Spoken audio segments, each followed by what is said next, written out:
નમસ્કાર, BBN news ચેનલમાં આપનું સ્વાગત છે. હું છું કવિતા પંચાલ ને હવે જોઈએ આજના સમાચાર.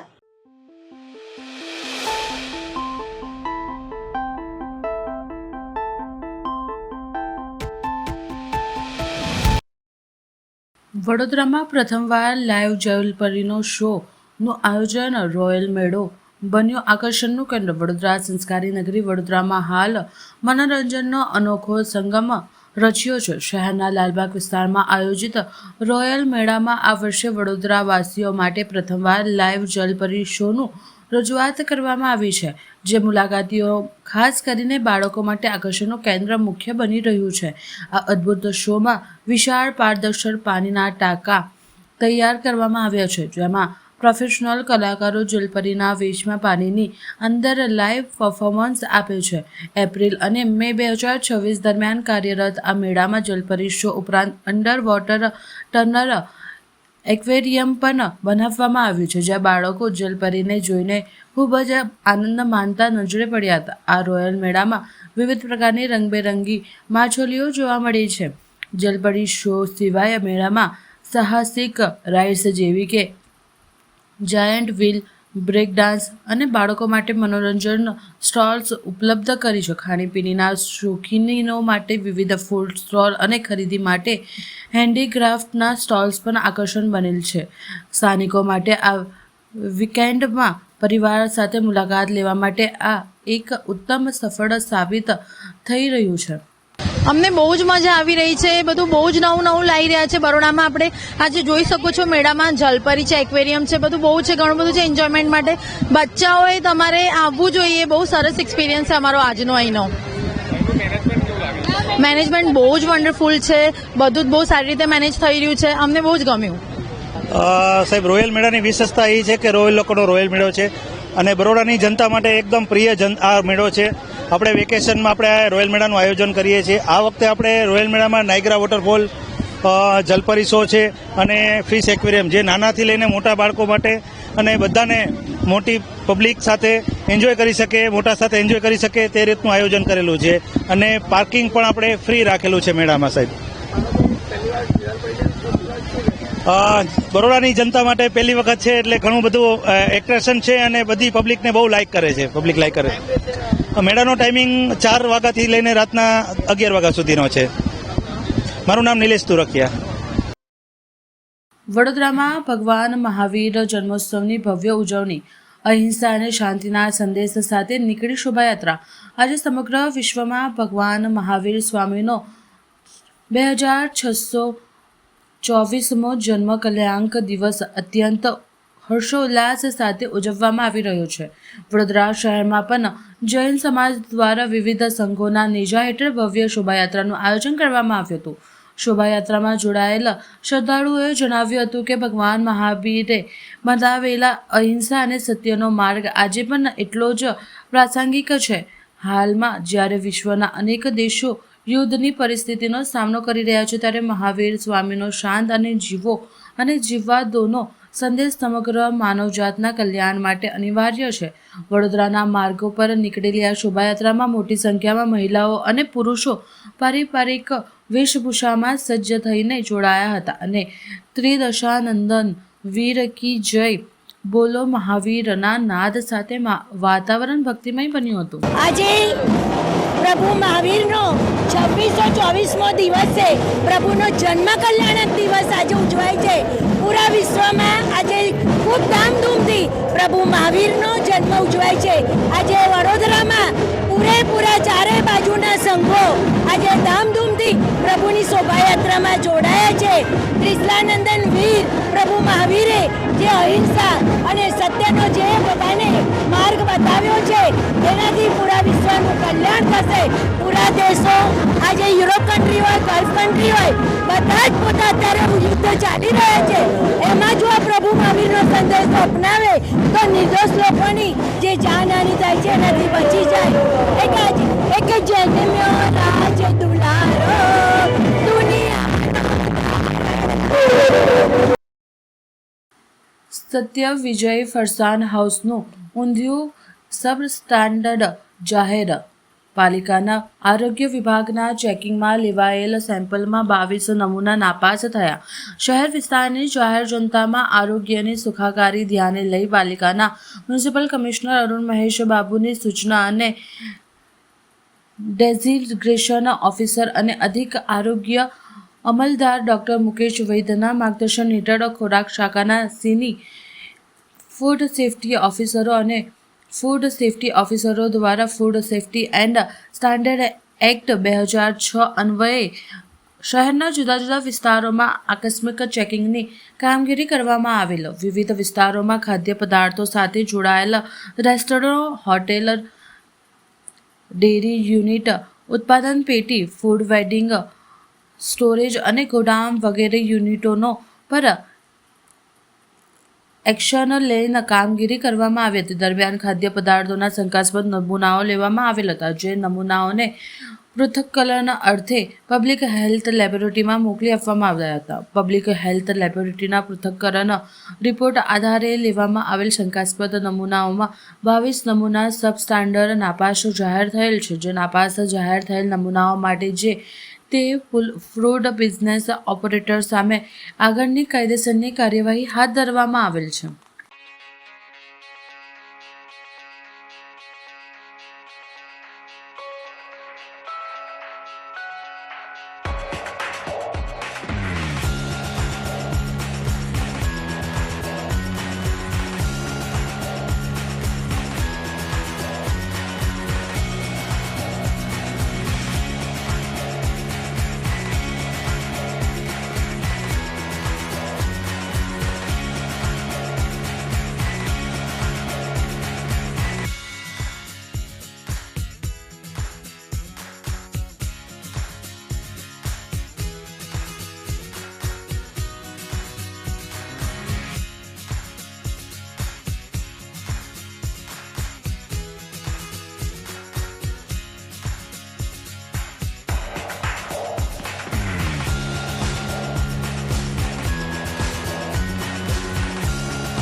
ભાજપ વડોદરા મહાનગર દ્વારા પત્રકાર સ્નેહ મિલન ખાનગી હોટેલમાં યોજાયો હતો.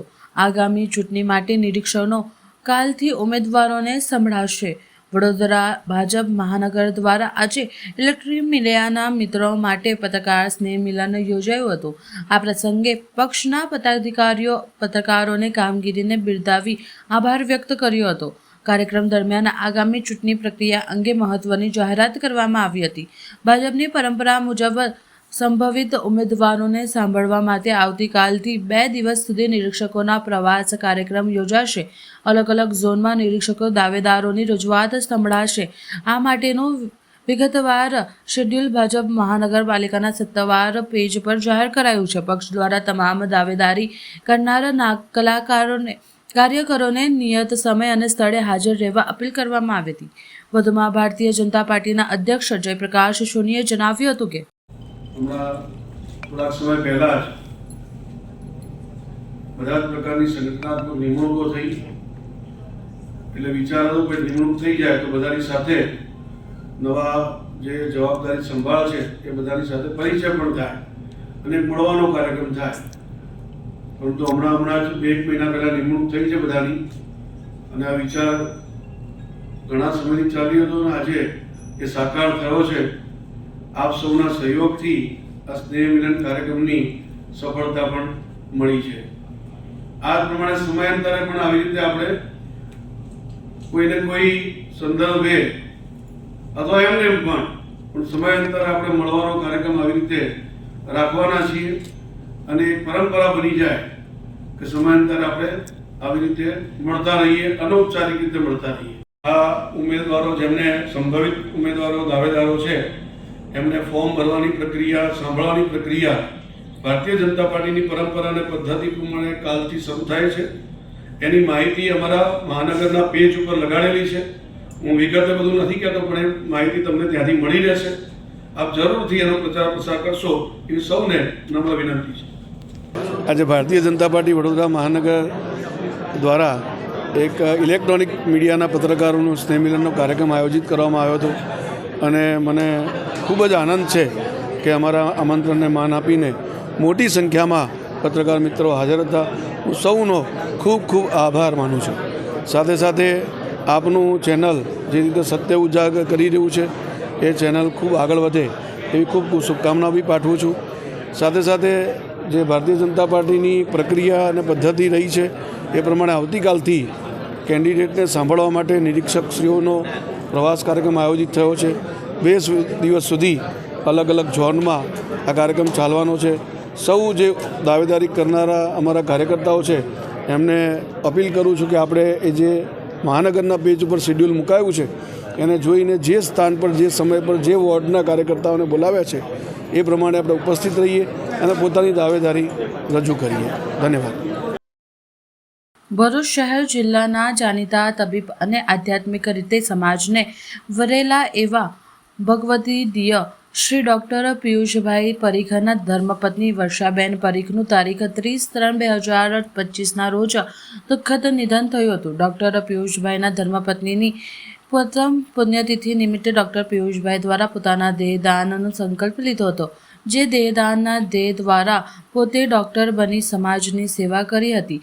તેવી જ રીતે પોતાના નિધન બાદ પોતાના દેહ દ્વારા મેડિકલ કોલેજમાં અભ્યાસ કરતા મેડિકલના વિદ્યાર્થીઓ શ્રેષ્ઠ ડૉક્ટર બને અને એવા ઉમદા અને પવિત્ર વિચાર સહ આજે ડૉક્ટર પિયુષભાઈ પરીખ દ્વારા સંકલ્પ ફાઉન્ડેશન ભરૂચના માધ્યમ થકી મૃત્યુ બાદ દેહદાન કરવાનો સંકલ્પ લીધો હતો.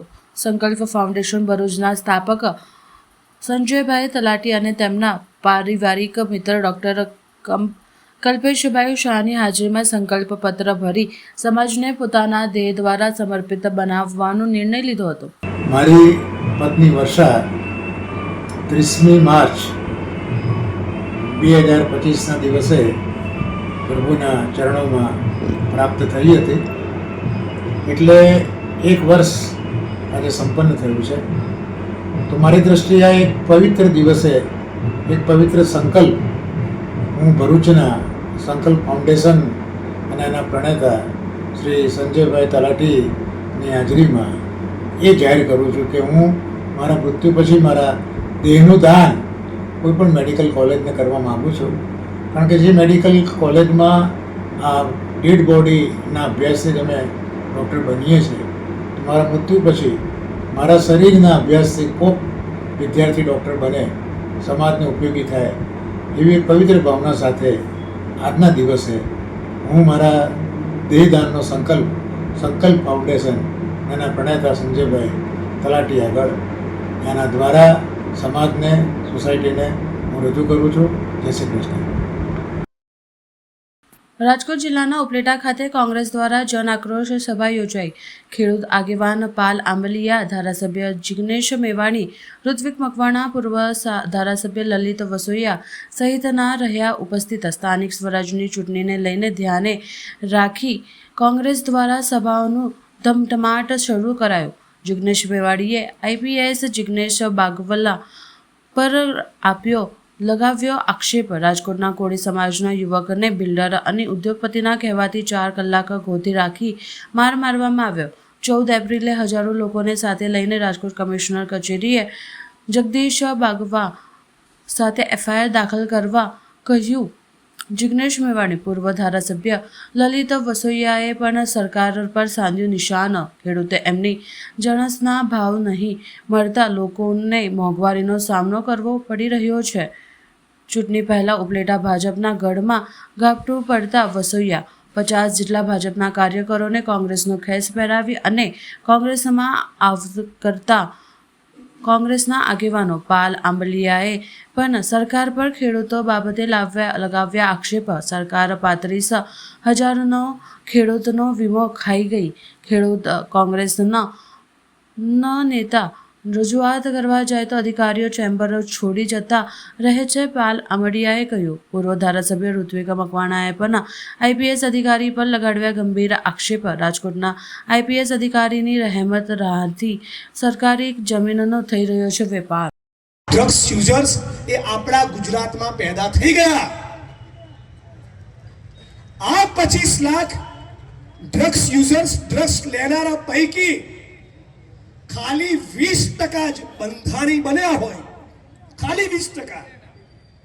એવો નાનો આંકડો ગણીએ તો પણ 5 લાખ લોકો ડ્રગ્સના બંધાણી થઈ ગયા. ખાલી 1-2 વખત લેનારા નહીં, બંધાણી. એવા બંધાણી કે નિયમિત ડ્રગ્સ ના મળે તો પોતાની માનો ગળાનો દોરો તોડીને પણ ડ્રગ્સ ખરીદવા જાય. કોઈકને છરી મારવાની હોય તો છરી મારી દે, મર્ડર કરવાનું હોય તો મર્ડર કરી દે, કાળા કામને અંજામ આપવાનો હોય તો કાળા કામને અંજામ આપીએ, પણ ડ્રગ્સ તો જોઈએ જ. એવી તલબ જેને પેદા થઈ હોય એવા માણસો આપણા ગુજરાતમાં 5 લાખથી વધી ચૂક્યા છે. હવે મેં તપાસ કરી તો ખબર પડી કે રાજ્ય સરકાર વ્યસન મુક્તિનો કાર્યક્રમ ચલાવે છે. તેમાં ડ્રગ્સના વ્યસનમાંથી મુક્ત કરાવવાનો પ્રોગ્રામ કેવો ચાલે છે તો એની તપાસ કરતા ખબર પડી દર વર્ષે આપણી વાઇબ્રન્ટ અને સ્વર્ણિમ ને ગતિશીલ ગુજરાતની સરકાર દર વર્ષે 28 પકડાયું છે. ઉદ્યોગપતિઓના, પૂંજીપતિઓના નબીરાઓ આનો કારોબાર કરતા હશે. બોલિવૂડની કોઈ પાર્ટીમાંથી ડ્રગ્સ પકડાયું હશે. કોઈ ક્રિકેટરો કે સેલિબ્રિટી એને વાપરતા હશે, એ ડ્રગ્સનો ઉપયોગ કરતા હશે. પણ આજે આપણા ગુજરાતમાં તમે જાણો છો કેટલા ડ્રગ્સ યુઝર્સ છે? 2026ના આપણા ગુજરાતમાં ડ્રગ્સ યુઝર્સનો આંકડો 2019માં લલિતભાઈ ભારત સરકારના સમાજ કલ્યાણ વિભાગનો રિપોર્ટ આવ્યો. રિપોર્ટ દબાઈ દીધો. હું હમણાં હાઉસમાં બોલ્યો હતો.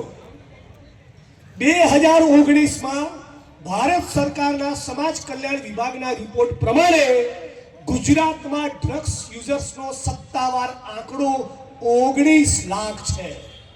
આજે માનનીય લલિતભાઈ વસોયાના ઉપસ્થિતિમાં રાજકોટ જિલ્લા કોંગ્રેસ દ્વારા ઉપલેટાની બજારમાં એક અદ્ભુત કાર્યક્રમનું આયોજન થયું. જે પ્રમાણેની સભા અને જે પ્રમાણે ક્રાઉડનો, જનતાનો રિસ્પોન્સ જોયો, અમને પૂરી પાક્કી ખાતરી છે કે આગામી તાલુકા જિલ્લા પંચાયતની ચૂંટણીમાં કોંગ્રેસ પાર્ટીને, કોંગ્રેસના ઉમેદવારોને ખૂબ સારો રિસ્પોન્સ મળવાનો છે. અત્યારે આપણા દેશમાં અને ગુજરાતમાં કોઈ ગમે તેટલી ના પાડે, પણ પેટ્રોલ, ડીઝલ અને એલપીજીના સિલિન્ડરની તંગી કંઈક તો છે જ. રાજ્યની સરકાર અને કેન્દ્રની સરકારે આ પ્રમાણે જે પ્રમાણિકતાપૂર્વક ચોખવટ કરી ગુજરાત અને દેશની જનતાને જે હૈયાધારણ આપવી જોઈએ એ આપવામાં સરકાર નિષ્ફળ ગઈ હોવાના કારણે કાળાબજારી, સંગ્રહખોરી થઈ રહી છે અને કઈ કિલોમીટર સુધી લાંબી લાઈનો આપણે અગાઉના દિવસોમાં પેટ્રોલના મુદ્દે જોઈ. આખા ગુજરાતની અંદર દારૂ અને ડ્રગ્સ એની જાણે ચરમ સીમા ઉપર પહોંચી ગઈ છે. ગૃહમંત્રી કોઈ પણ ચમરબંધીને નહીં છોડીએ, વરઘોડો કાઢીશું એવી બધી વાત કરે છે, પણ આપણા ગુજરાતમાં 25 લાખથી વધારે લોકો એ ડ્રગ્સનું સેવન કરતા થઈ ગયા. તો સવાલ એ છે કે કોણ છે એ કે ગુજરાતના યુવાનો, ગુજરાતની વર્તમાન પેઢીની ધમની અને શિરામાં ડ્રગ્સ ઘુસેડી રહ્યું છે. ગુજરાતના રાજકોટના ક્રાઇમ બ્રાન્ચના આઈપીએસ જગદીશ બાંગરવાની સામે કોળી પટેલ સમાજના એક યુવાન, એક પત્રકારે એવું એલિગેશન કરવું પડે કે એમના ગુદા માર્ગમાં પિચકારી દ્વારા પેટ્રોલ ઘુસેડવામાં આવ્યું. એ કેટલી હદની વિકૃતિ કહેવાય.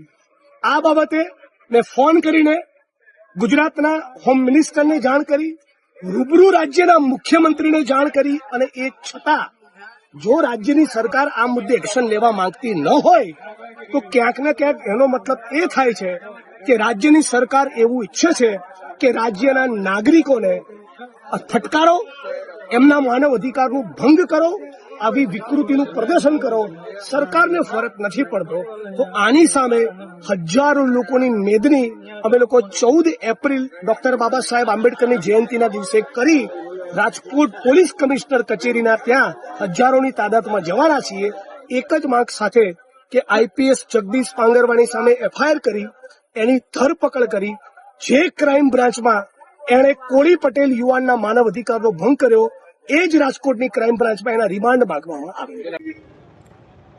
રાજ્યની અંદર આઈએએસ લોબી, આઈપીએસ લોબી અને ભારતીય જનતા પાર્ટીના રાજકીય સમીકરણે એટલી હદે ભ્રષ્ટાચાર અને લોકોનું શોષણ આદર્યું છે, જેના કારણે રાજકોટ શહેરની અંદર સરકારી જમીનોનો ખુલ્લેઆમ જે વેપાર થઈ રહ્યો છે એનો ભોગ કોળી સમાજનો એક યુવાન બન્યો છે. આઈપીએસ અધિકારી દ્વારા એના ઉપર જે અમાનવી ધોરણે અત્યાચાર કરવામાં આવ્યો છે, એવા અત્યાચારો સામે આક્રોશ વ્યક્ત કરવા માટે આજે ઉપલેટાની અંદર જન આક્રોશ સભાનું આયોજન કરવામાં આવ્યું હતું. આવનારા સમયની અંદર સમગ્ર સૌરાષ્ટ્રની અંદર દરેક તાલુકાઓની અંદર આ પ્રકારની જન આક્રોશ સભાઓનું આયોજન થશે. ભારતીય જનતા પાર્ટીના પદાધિકારીઓ અને અધિકારીઓની મિલીભગતથી જે પ્રમાણે સમગ્ર ગુજરાતની અંદર એક સિન્ડિકેટ બની છે અને મોટા પાયે ભ્રષ્ટાચાર થઈ રહ્યા છે, લોકો ઉપર અત્યાચાર થઈ રહ્યા છે, એને ખુલ્લો પાડવામાં આવશે અને આવનારા સમયની અંદર રાજકોટ શહેરની અંદર એક વિશાળ આયોજન કરવામાં આવશે. આગામી સમયમાં સ્થાનિક સ્વરાજની ચૂંટણીને કઈ રીતે જોવો છો? સ્થાનિક સ્વરાજ્યની ચૂંટણીઓ હોય કે રાજ્ય સરકાર માટેની ચૂંટણીઓ હોય, દર બીજા અને ત્રીજા વર્ષે ચૂંટણીઓ આવતી રહે છે. ચૂંટણી એ હંમેશા ચાલતી પ્રક્રિયા છે, ત્યારે એ ચૂંટણી માટે પણ કોંગ્રેસ પક્ષ છે એ દરેક વિસ્તારમાં કામ કરશે અને પૂરી તાકાતથી લડશે. આજે ઉપલેટા ખાતે ઉપલેટા શહેર અને તાલુકા કોંગ્રેસ દ્વારા લોકોના પ્રશ્નોને ઉજાગર કરવા માટે જન આક્રોશ સભાનું આયોજન કરવામાં આવ્યું હતું. આ જન આક્રોશ સભામાં ગુજરાતના કાર્યકારી અધ્યક્ષ જિગ્નેશ મેવાણી, ઋત્વિકભાઈ મકવાણા સહિતના આગેવાનો ઉપસ્થિત રહ્યા હતા અને લોકોના જે પ્રશ્નો છે એ પ્રશ્નો સાંભળી અને લોકોની સામે સરકાર સમક્ષ આ પ્રશ્નો ઉજાગર કર્યા છે. વિશાળ સંખ્યાની અંદર ઉપલેટાના ગાંધી ચોકની અંદર લોકો ઉપસ્થિત રહ્યા હતા અને આ કાર્યક્રમ સરસ રીતે કોંગ્રેસ પાર્ટીએ કર્યો. ગુજરાતમાં જંબુસરને જોડતો ઢાઢર બ્રિજના નવીનીકરણ કરવા મનસુખભાઈની સંસદમાં રજૂઆત. હાલમાં ચાલી રહેલા સત્રમાં ભરૂચના સાંસદ દ્વારા ભરૂચ જિલ્લામાં આવેલ અંકલેશ્વરથી સાગબારા મહારાષ્ટ્ર બોર્ડર પર જતા નેત્રંગ ટીડિયાપાડા રોડ ઉપર કરજણ નદી ઉપર આવેલ બ્રિજને 60 વર્ષ જૂનો છે, જર્જરિત હોવાથી જેના પર અવરજવર બંધ કરવામાં આવે છે. ભરૂચ અને જંબુસરને જોડતો આમોદ પાસેને 64 પર ઢાઢર નદી પરનો પુલ જર્જરિત હાલતમાં છે. ભરૂચ જિલ્લામાં ઔદ્યોગિક એકમો આવેલા છે, તેથી અહીં ભારે વાહનોની અવરજવર રહે છે. આ જર્જરિત પુલના કારણે સ્થાનિક લોકો માટે પણ ઔદ્યોગિક ક્ષેત્રે પણ જોખમરૂપ છે. ભરૂચ જિલ્લામાં આવેલા તમામ જૂના પુલનું નવીનીકરણ કરવામાં આવે છે તેવી NHIના મંત્રીને રજૂઆત કરવામાં આવી હતી. धन्यवाद उपाध्यक्ष महोदय जी. मैं मेरे संसदीय क्षेत्र भरूच लोकसभा के अंतर्गत अंकलेश्वर से सागबारा महाराष्ट्र बॉर्डर तक से NHI पर नेत्रंग और डेडियापाड़ा के मध्य में स्थित बेड़ा कंपनी के पास करजण नदी पर बना हुआ ब्रिज 60 साल से मैडम पुराना है. ज्यादा पुराना पुल होने की वजह से अवन जवन आवागमन का कार्य भी अभी बंद है.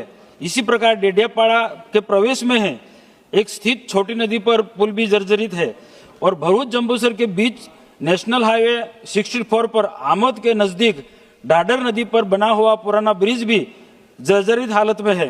मेरे संसदीय क्षेत्र भरूच एक औद्योगिक क्षेत्र होने के कारण यहाँ भारी वाहनों का आवागमन होता रहता है और ये दोनों ब्रिज डैमेज होने की वजह से कई जनता को और इंडस्ट्रीज वालों को काफ़ी तकलीफ होती है।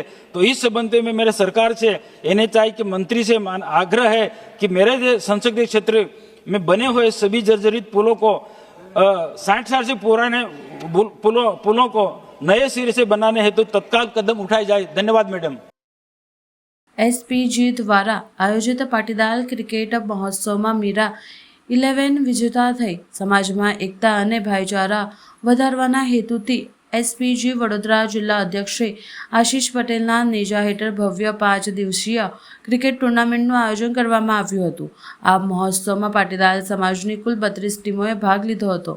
યુવાનોની સાથે બાળકો, મહિલાઓને સિનિયર સિટીઝન માટે પણ વિશેષ મેચો યોજાઈ હતી, જે આકર્ષણનું કેન્દ્ર બની હતી। રોમાંચક ફાઇનલ મુલાકાતમાં મીરા 11 ટીમે ઉત્કૃષ્ટ પ્રદર્શન કરી ચેમ્પિયન ટ્રોફી અને 51,000નું જીત્યું હતું ઇનામ, જ્યારે black horse rider team run-up રહી 21,000નું ઇનામ મેળવ્યું હતું। ભાવેશ પટેલ અને સમૃદ્ધ ગ્રુપ તરફથી ચોક્કા છક્કા અને હેટ્રિક પણ વિશેષ રોકડ પુરસ્કારની હેલી વરસી હતી। આ પ્રસંગે SPG રાષ્ટ્રીય અધ્યક્ષ લાલાજી પટેલ સહિત ગુજરાતભરના રાજકીય અને સામાજિક અગ્રણીઓ ઉપસ્થિત રહ્યા હતા। સમગ્ર ટુર્નામેન્ટ દરમિયાન ખેલાડીઓને અને પરિવાર માટે ભોજનનું પણ સુંદર આયોજન કરવામાં આવ્યું હતું।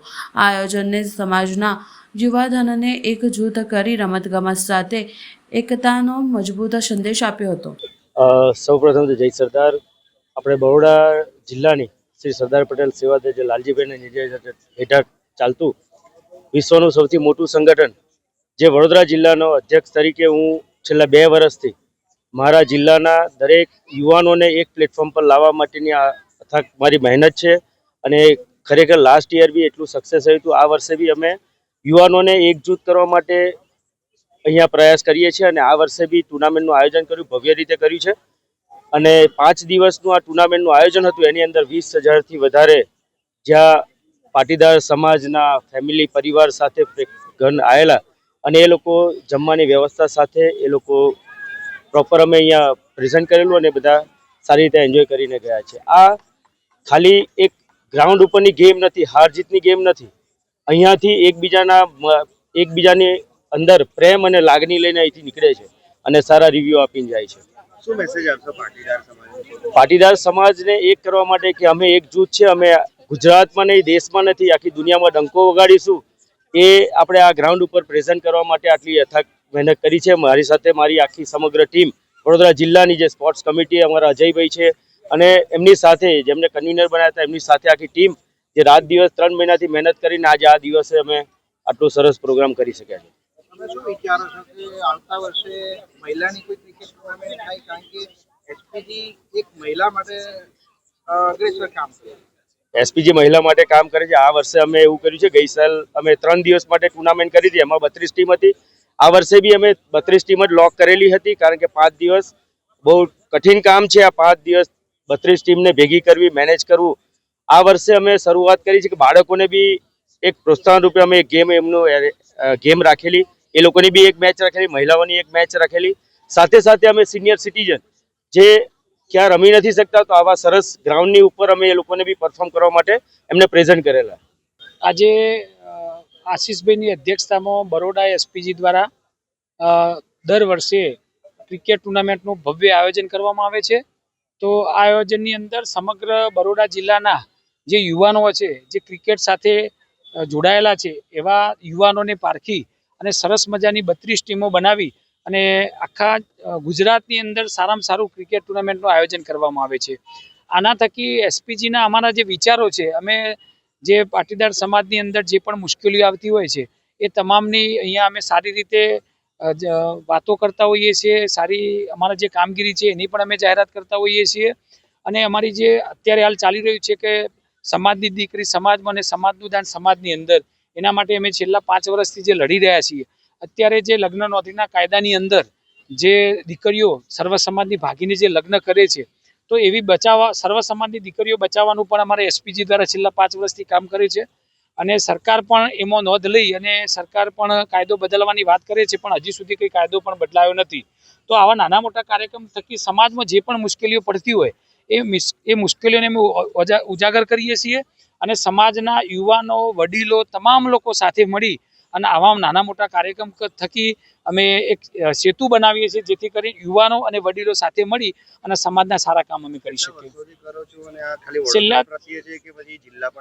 છેલ્લા 30 વર્ષથી સમાજનું આ જે સંગઠન છે અમારું શ્રી સરદાર પટેલ સેવાદળ એસપીજી એ કામ કરી રહ્યું છે અને અત્યાર સુધી કરોડો રૂપિયા આર્થિક મદદ પણ અમે એવા પરિવારોને કરી ચૂક્યા છીએ. અને છેલ્લા 2 વર્ષથી બરોડા એસપીજી ટીમ આશીષભાઈની અધ્યક્ષતામાં અને અમારા મધ્ય ગુજરાતના વિરાંગભાઈની ટીમ છે, સાથે સાથે સુરતથી અમારા બાબુભાઈ ઉપાધ્યક્ષ શ્રી, ભરૂચથી મનીષભાઈ, રાકેશભાઈ અને આજુબાજુ જિલ્લાના પણ આગેવાનો અમારે સાથ સહકાર અમને આપતા હોય છે અને સરસ મજાનું આયોજન અહીંયા બરોડા ખાતે થતું હોય છે. લાલજીભાઈ પટેલ, રાષ્ટ્રીય અધ્યક્ષ એસપીજી. સમાચાર કાલે ફરી મળીશું આ સમયે આ ચેનલ પર. ત્યાં સુધી સમગ્ર BBN ન્યૂઝ ચેનલની ટીમને રજા આપશો. નમસ્કાર.